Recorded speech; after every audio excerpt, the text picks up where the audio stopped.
নমস্কার বন্ধুরা, মুই আজকে তৈরি করে দেখাবো রূপচাঁদা মাছ সিম আর আলু দিয়ে একটা অন্য রকমের রেসিপি, তা আবার কম মশলায়।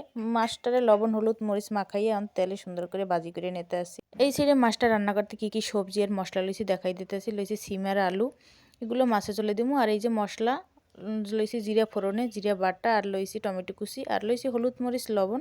এই সাইডে এগুলো মাছগুলো ভাজা হয়ে গেছে। আর এই যে জিরা বাটার মধ্যে কিন্তু সব হলুদ মরিচ লবণ মিশিয়ে একটা পেস্ট তৈরি করে নিব।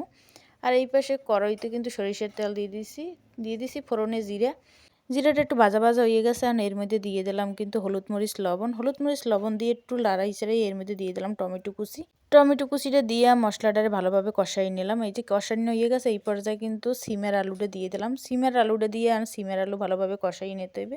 সিমের আলু কিন্তু ভালোভাবে কষাই নিছি। আর পরিমাণ মতো জল দিয়ে দিছি যাতে আলু আর সিম ভালোভাবে সিদ্ধ হয়ে যায়।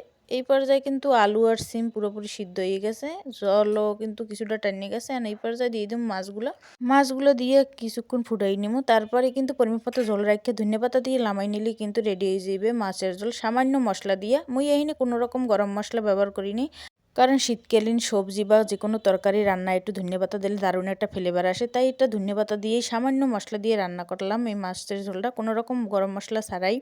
আপনারা এই সেম পদ্ধতিতে বাসায় একবার হইলেও এই মাছের ঝোলটা এইরকমের রান্না করে খাইয়ে দেখবেন কম মশলা দিয়ে। মাছের ঝোলটা খেতে কিন্তু খুবই খুবই ভালো হয়েছে। ভিডিওটি ভালো লাগে অবশ্যই একটা লাইক করবেন।